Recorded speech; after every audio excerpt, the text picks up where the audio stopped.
to today's episode of GRC and Me, where we dive into the evolving landscape of vendor risk management. I'm your host, Meghan Maneval, and today I'm joined by Michael Rasmussen, GRC Analyst and Pundit at GRC 2020. Together, we'll break down the complex world of third, fourth, and fifth party risks, the essential regulations he sees in the financial sector, and best practices for building a robust vendor risk management program. Welcome, Michael.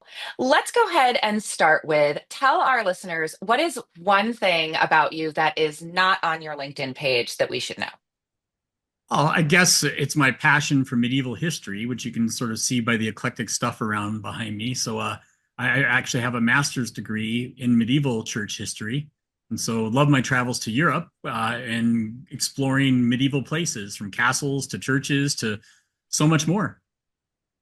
Wow, that's really cool. And you certainly have spent your fair share of time traveling around Europe and seeing all the churches, I'm sure, and the architecture there. So very cool. Now, in your travels, I'm sure that in among those things, you've also encountered quite some interesting myths and stories about GRC and about security. So we're going to start here with our Mythbusters section, and I'm going to go ahead and just ask you one that we hear a little bit, and I wanted to get your take on it. Is that once a vendor is onboarded into your organization, the risk management process is complete, right? Everything's good to go and you can move on. Curious on your take, myth or fact? Oh, complete myth. I mean, the onboarding process is just one stage of third-party risk management. You have the ongoing continuous assessment and monitoring, which also is that third-party risk intelligence and integration to the variety of content sources out there. But then you've got managing issues, audits, and inspections, and all that of the vendors and suppliers, and those can go downstream to even like facilities and measuring performance against specific contracts and risks in specific contracts. And then you've got the offboarding process, which is the most often most broken process in third-party risk management, where when I do my third-party risk by design workshop around the world, one that it comes back to me time and time again is the number of attendees that really don't have any type of structured workflow and process for offboarding, saying goodbye to vendors and suppliers. Yeah, very, very true. All right, well, how about this one? Myth or fact, smaller vendors pose less risk than larger ones? Um, for the smaller by that the vendor itself is a small vendor, or our use of a vendor is small. Oh, I think this one is specific to vendors being small, like smaller companies. I mean, to me, that'd be a myth. Now, obviously, larger vendors, there's a chance that we might have a much larger relationship with them and critical relationship. But even a small supplier or vendor might be providing a critical service and even could cause a significant exposure. I mean, you go back a decade ago to the Target breach, an HVAC vendor, the heating air conditioning vendor that had a connection to the Target network for environmental monitoring, was the weakness for one of the largest credit card breaches. A hacker broke into the heating and air conditioning vendor and was able to get onto the Target network. Now, was that a big, large, critical supplier of Target? I couldn't tell the scale, but it's probably not one of what you'd say is the most significant. It was an oversight. Then there was the casino that had a Internet of Things device that was managed in a fish tank to like a thermometer that was broken into that had for a data breach within a casino. Yeah. Yeah. Those little Yeah. things matter. It's like Yeah. chaos theory. The flutter of the butterfly's wings in the Netherlands makes tiny atmospheric changes that can influence the development path of a hurricane in the Gulf of Mexico. For all we Yeah. know, the devastating Hurricane Helene might have started with the flutter of a butterfly's wings in Netherlands or somewhere else. But I'm not trying to make light of that horrible situation, but just use that as an analogy.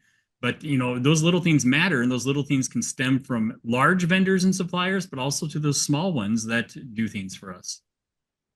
Yeah, that's so true. And I think really honing in on the relationship, right? What do they do for you? What's the impact? I actually hadn't heard about the thermometer one. That's very interesting and really makes you think about when you're connecting things to the internet. My fridge is connected to the internet, and who knows what could happen, if somebody wanted to attack us here. So, well, awesome. So let's move on to our rapid fire Q&A. So I'm just going to throw some questions at you. Love to hear your take on this as we move forward. So obviously focusing on third-party risk and your vendors. So we get asked a lot, what regulations or standards should risk management teams be aware of when it comes to things like vendor risk management, whether it's in, the enterprise or maybe financial or banking industries or across there, what do vendor risk regulations look like, and what do people need to be aware of?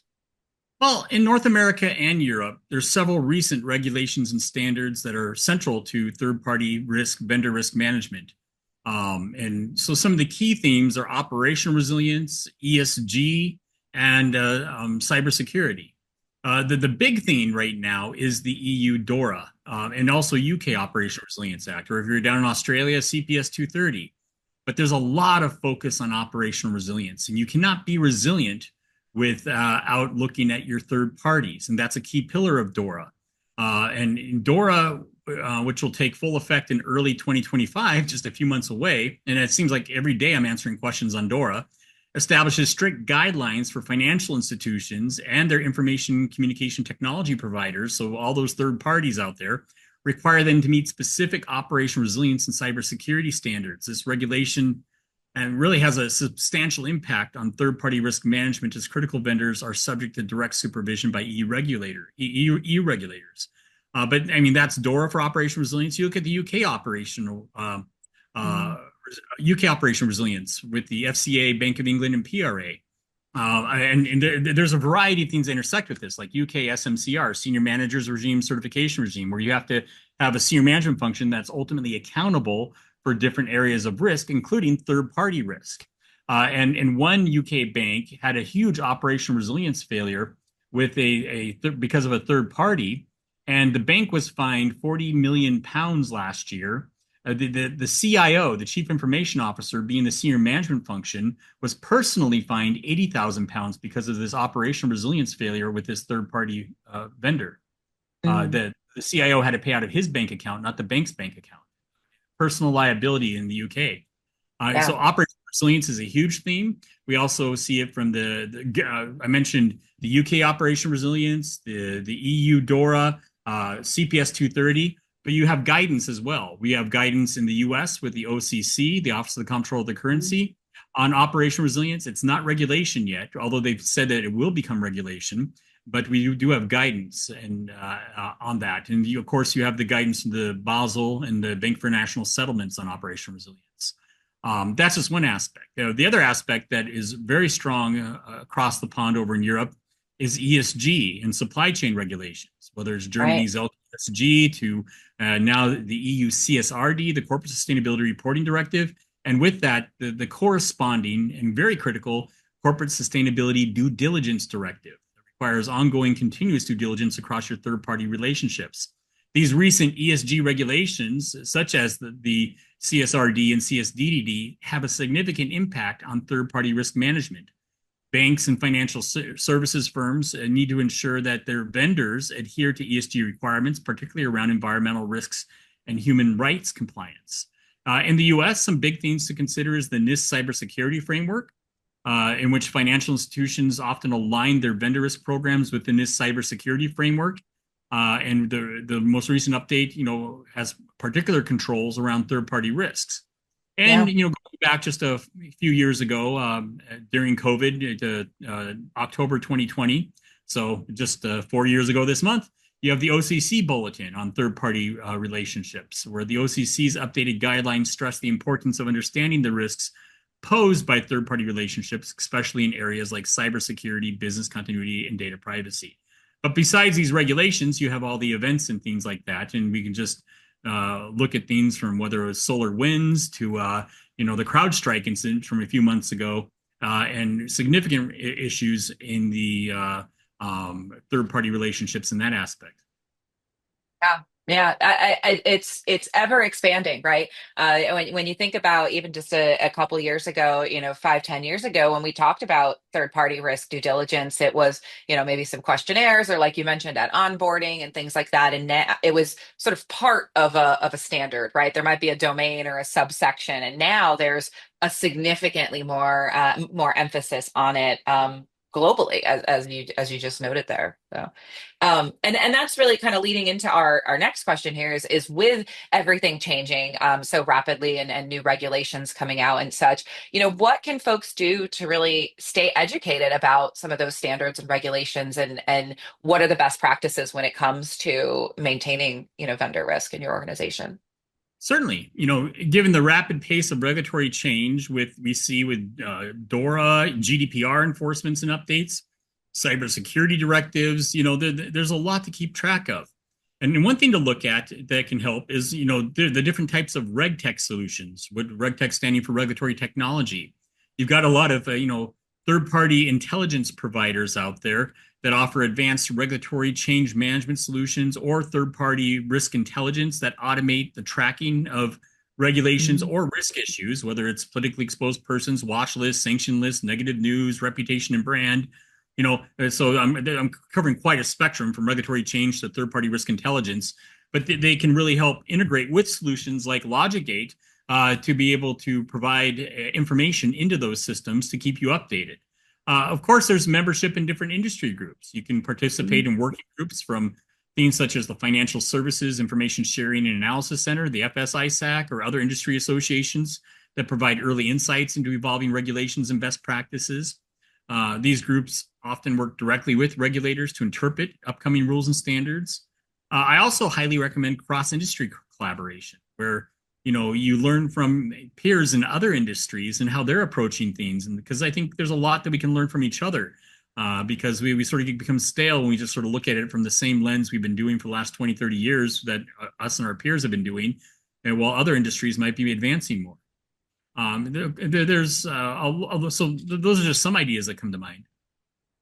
Yeah, I love that too about, that cross kind of industry and looking around and see what else is out there. It really gives you that holistic view because things are changing, and who would think of some of the stuff that we've seen in the last year, 5 years ago were unimaginable. And it's interesting. You gave a couple of really great examples earlier, Target, I think Home Depot was another one where I believe it was a third party, obviously the casinos you just mentioned. And so continuity and resilience being big, for most companies. But are there any kind of actionable steps or things that you would recommend that organizations do that they can increase some of that resilience? You talked a lot about the necessity of it. What kind of the best practices, if you will, out there for that?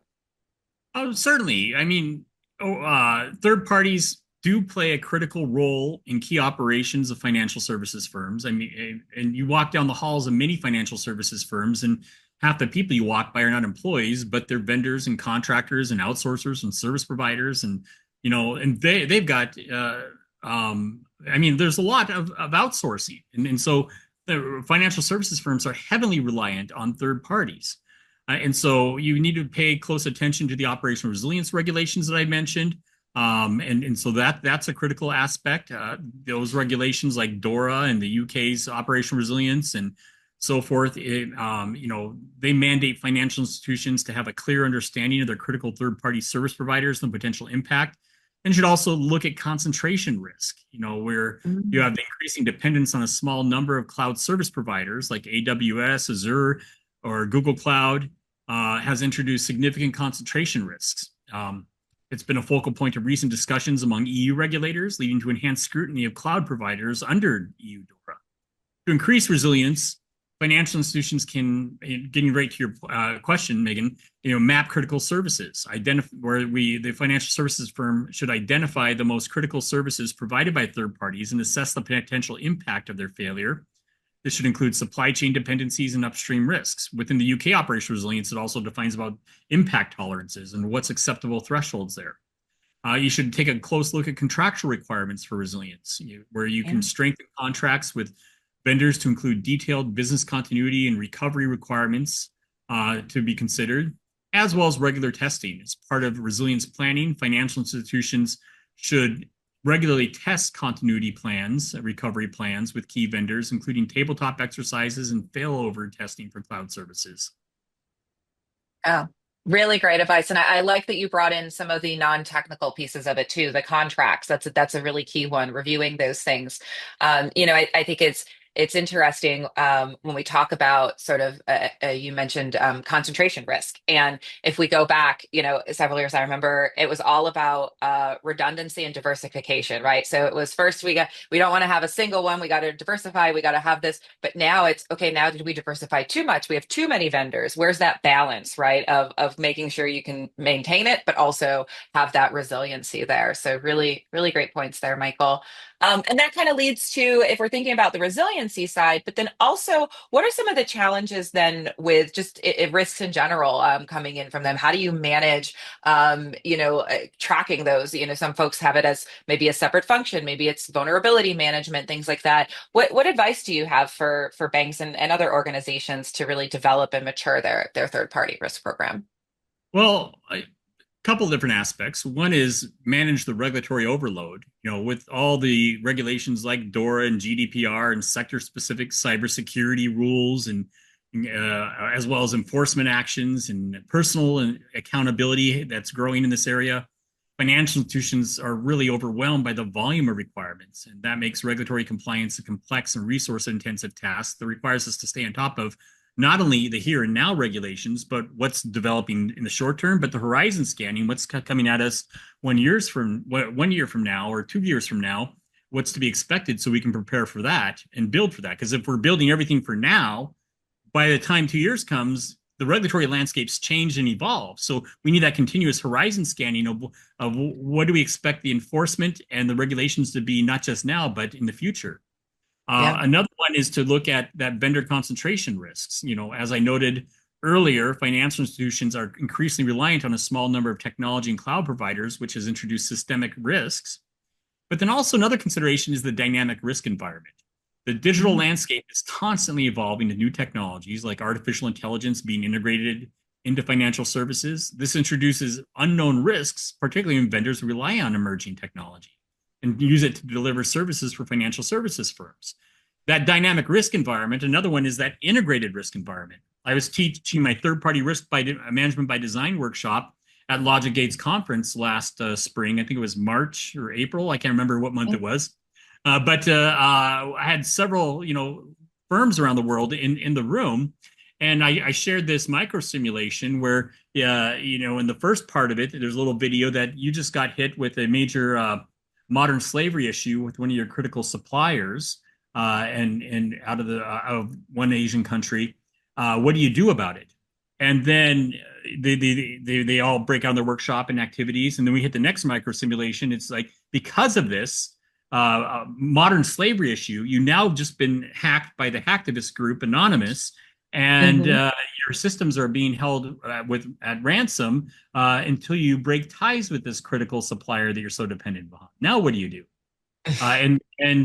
Yes, this is fictitious, but there was a firm that is in the financial services support space, and they said this happened to us. Oh, Yeah, wow. and so, but for them, it wasn't a modern slavery issue; it was the war in Ukraine, and they had operations in Russia, and so they were hacked by the hacktivist group, and their systems were held at ransom until they broke ties with their third-party relationships in Russia. Wow. Wow. Yeah. I mean, so many real world scenarios that you just don't think of when you set up that basic third party risk management. And so really, like you mentioned, maturing and growing and staying on top of some of those things, iterating on it as you grow. So, And to yeah. address that, financial Mhm. services firms looking to mature their third-party risk program should invest in integrated GRC systems, like a Logic Gate, and leverage those systems to provide a consolidated view of all vendor risks and automate workflows for risk assessments, monitoring, and due diligence. That's absolutely essential for scalability of a program. You need to develop a risk-based approach where financial services firms should adopt again, a risk-based approach that focuses on the most critical vendors in areas of risk, such as cybersecurity or resilience, to ensure that resources are allocated to where the risk exposure is the greatest. And that continuous ongoing monitoring, where we were monitoring the vendors and suppliers continuously, It's not just a one-time assessment. Financial services firms need to engage in continuous monitoring using tools, and which really can be third-party risk intelligence feeds into LogicGate that track, vendor risk information. So some other thoughts. Yeah. No, I love that. Very, very cool. Very cool. And it's just such a growing space that, it's tomorrow it's going to be different. Tomorrow, the next day it's going to be different there. Which brings me to our last question here is looking ahead, looking at 2025. What do you see or how do you see some of the regulatory changes that we're anticipating and of course just the changing dynamic of the industry? How do you see that influencing, vendor risk management strategies for financial services in the future? Well, the next few years is going to bring a significant amount of regulatory change, and not just the regulations themselves, but the enforcement actions, as well as just general legal liability around areas of resilience, cybersecurity, and the accountability, the third-party accountability. We should expect direct supervision of critical third parties, where regulations like DORA will introduce direct oversight of critical third-party providers in the financial services sector, especially those providing cloud services. That means that these vendors will be held to the same regulatory standards as the financial institutions themselves, fundamentally changing the dynamic of vendor risk management. You have cybersecurity accountability, where some of the North American regulators, including the Federal Reserve and OCC, are expected to enhance cybersecurity regulations, increasing the accountability of financial institutions for their vendors' cyber hygiene, you can say. Financial institutions may face more severe penalties if they fail to ensure their vendors meet these standards. And you have a greater emphasis on ESG as well. As ESG regulations continue to tighten, financial institutions will be required to evaluate their vendors not only on traditional risk factors, but also on their environmental and social practices. And this will create a new need for new metrics and monitoring capabilities within TPRM programs. Yeah. And I think that's that last bit that you just hit there on the metrics is so key too, is being able to track that, see where it's going, look for trends, and have that oversight there. So, well, fantastic. All right. So as we wrap up, we're coming to an end here today, Michael, and we want to have a little bit of a strategies for success. So, thinking about third-party risk management, I'm going to ask you. I'm going to start, and then I'm going to ask you, and then we're going to ask our listeners. What is the biggest third-party risk management failure you've seen at an organization? And you can anonymize it. And what is your advice to avoid something like that? And I think for me, I was actually in my risk manager role who oversaw a third-party risk, and this is when SolarWinds happened. And so I remember very specifically, getting a Slack from my director of like, "Hey, what of our vendors, who of our vendors use SolarWinds? So, are we impacted? Like, what's that downstream effect?" And I had this like panic moment of I cannot answer that question. And I think that was a huge failure on our team's part of looking at that stuff, of looking at that downstream. And admittedly, back then, maybe we didn't think that anymore, but that is something that I felt like was a failure. It was a gap on our point, and something we could learn from and then fill. So I think my advice to folks is making sure that your third party risk management isn't tied to third parties. We're considering the downstream effect, sub processors that they use, and that full impact to the organization. Michael, what about you? What do you think the biggest third party risk management failure you've seen is? I'll comment on yours first, then Yes, mine. please. Yeah, I was teaching one of my workshops in New York City. Not last month, I guess it's 2 months now. It was August. We're in October now. So, and in the workshop, one of the attendees said that they did not use SolarWinds, but they were significantly impacted and brought down because one of their critical third parties used SolarWinds. Yes.